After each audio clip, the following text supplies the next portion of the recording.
What's going on, fam? I hope you are doing fantastic today. So I've got one that has been a long time in the making. I don't know why it's taken me so long to pick up a Finch knife. I've been watching, Big Red sing their praises forever, and O Father carrying them all the time, and everybody else that just absolutely loves these things. I got to play with a few at Smoky Mountain Knife Works, and I just, for whatever reason, one reason or another, I never pulled the trigger. But recently on White Mountain Knives, they had these on a killer sale, and I could not say no. So what we have here is the Finch Halo in military blue. Again, it's 14C 28N, and it is the coated blade. So let's go ahead and crack into this guy. So of course you got the typical slip box. We'll just slide this over so you don't get to see the knife yet. So you have the Finch warranty card. Of course, they always throw a Band-Aid in here because apparently their knives are sharp like they're supposed to be. So I'm going to stick this over here in my Band-Aid stash, which luckily, impressively, I have not had to use. So then you get the Finch sticker, flipping the Finch. And then finally, the badass Halo sticker. Alright, so and then inside you have the knife in a baggie and some hard foam. So let's go ahead and take a look at this guy. So again, I've been super impressed with Finch every time I have held one. Let's go ahead and get close on this guy. So here you can see your blue G10 with your Finch shield, and I do believe that that glows in the dark. You do have a captive pivot. The G10 is a little on the slick side. It's more like a polished G10. Nothing crazy. It does, if you really bite down on it, you do get some grip. You do have pretty flush screws there. Of course, the two-tone. So you've got the yellow and the blue. Our centering is perfect. Come around, take a look. A very unique pocket clip. It's got super duper retention on it. It is not deep carry, but no issues there. Looks like you have the T8 and T6s. There's your flipper. You do have jimping all the way around the flipper. The jimping is pretty dang good. This is a flipper only activation. So let's go ahead and whoo! First flick of the Finch is really impressive. So here on the blade you do have the Finch namesake there. A really nice clip point blade with a swedge. Yeah, that is a clip point. Yeah, it's a clip point. Sometimes it's kind of hard to tell with these things. Everything's a modified something or another. Really nice sharpening choil there. So you've got plenty of room. And this is a flat grind. On the opposite side, you have Halo and 14C28N with a little bit of oil peeking through there. Like I said, fresh unboxing. You guys are seeing it exactly how it comes to me. So let's take a look at that factory grind. So we've got a really nice factory grind there. It's actually semi-polished edge. I mean, that's a really, really nice grind. And opposite side, again, that really close to a polished edge. Really subtle, really perfect grinds. I don't think you can get much better than that. That's pretty good. This side here, the clip side is just a little bit deeper. Or you can say the show side is a little more of a shallow angle. But I believe that is about as close to perfect as you can get with a factory edge. So let's go ahead and back her on up here. We'll just go ahead and get this out of the way so I don't forget to do it. Yeah. Yep, that whole edge is sharp. Let's see, push cut. Yep, no problem there. Yeah, yep. That's a sharp knife. No issues with that. All right. So really, really nice. So far, very impressed. Let's get it in the hand for real for the first time. Fits the hand pretty well. It is a smaller knife. It doesn't seem like it, but it is a smaller knife because you do have that flipper that keeps you back on the handle a little bit. So that's something to consider.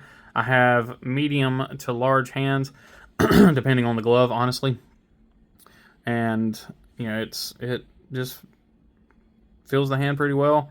The butt of the knife goes right into the palm there, really nice. I do not feel the pocket clip at all. The jimping there does give you a little bit of a choke up point. So that jimping that they give you there on the flipper, that does give you a bit of a choke up point. I would say be careful because there's not an actual choil there, so you are right next to the sharpened edge, but you can have, you know, kind of that trigger grip on that if need be to choke up. There is no jimping on the spine of the knife here, so let's go ahead and zoom back in. So again, you got no jimping on the spine of the knife, and then you have a very slight swedge going on right there.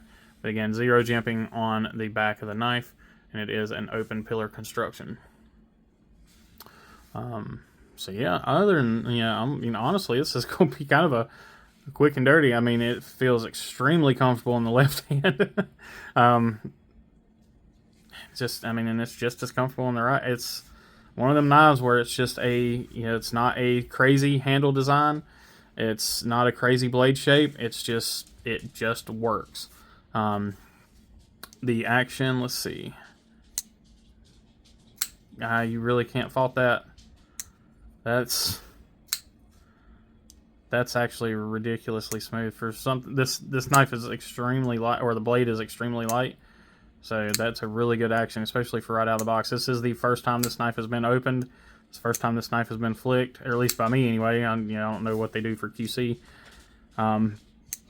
If I had one nitpick, it would be it's a give and take because the flipper is larger. Which does give you that better leverage.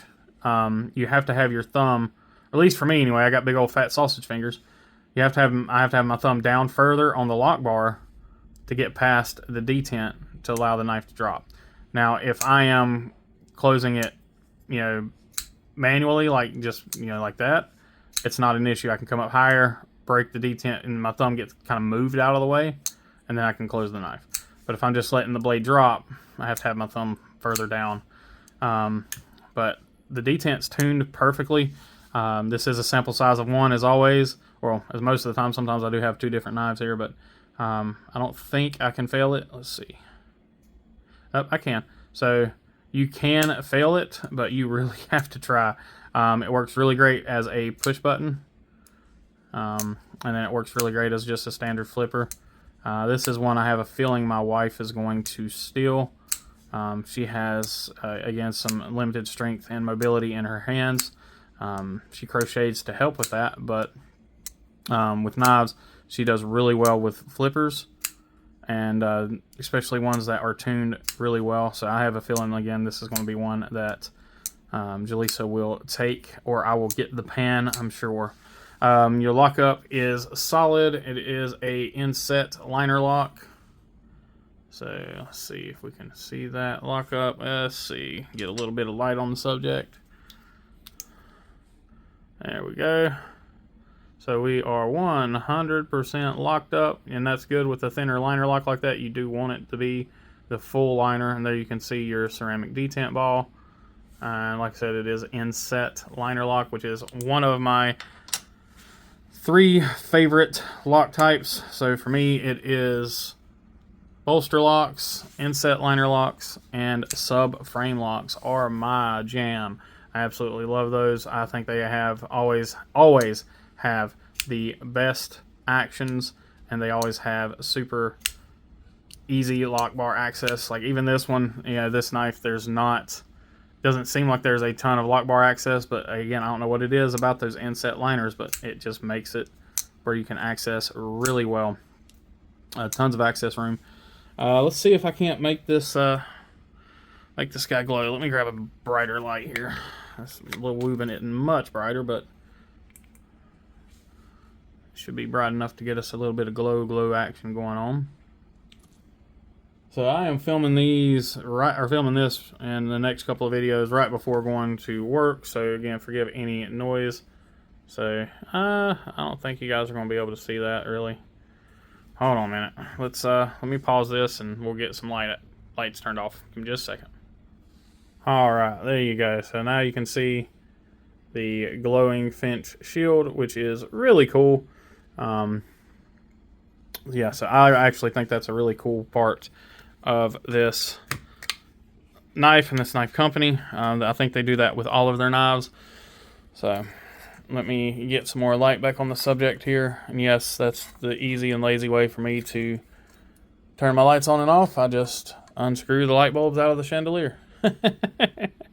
Yep, so.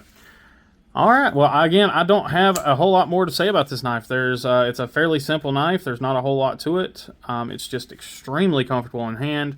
The action is really good.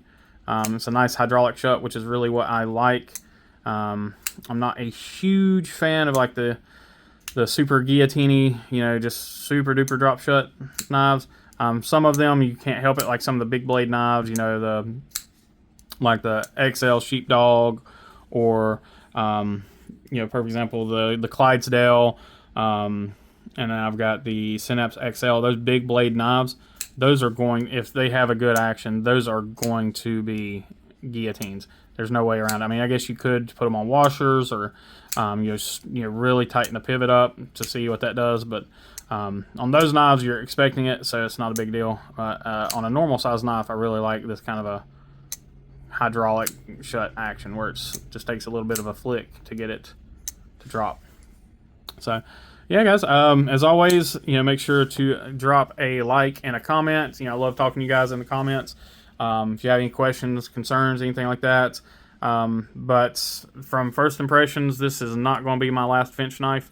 I will be getting to manhandle a few of them at Blade Show in June, and I have a feeling I will probably pick up one or two more, just because this one has really impressed me. So as always, I really appreciate you guys. Keep an eye out for a coming special video. We have surpassed 900 subscribers, so we are inching closer and closer to that 1,000 subscriber mark. So I cannot thank you guys enough. Please continue to share, send the love. I really appreciate it. The more you like, the more you comment, the more you interact in general with my channel, the more it gets out there. So I really appreciate you guys, especially with all the censorship that's going on right now with Instagram and every damn thing else.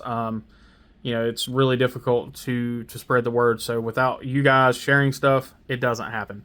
So again, just remember to always be kind, be humble, and be EDC. We'll catch you on the next one.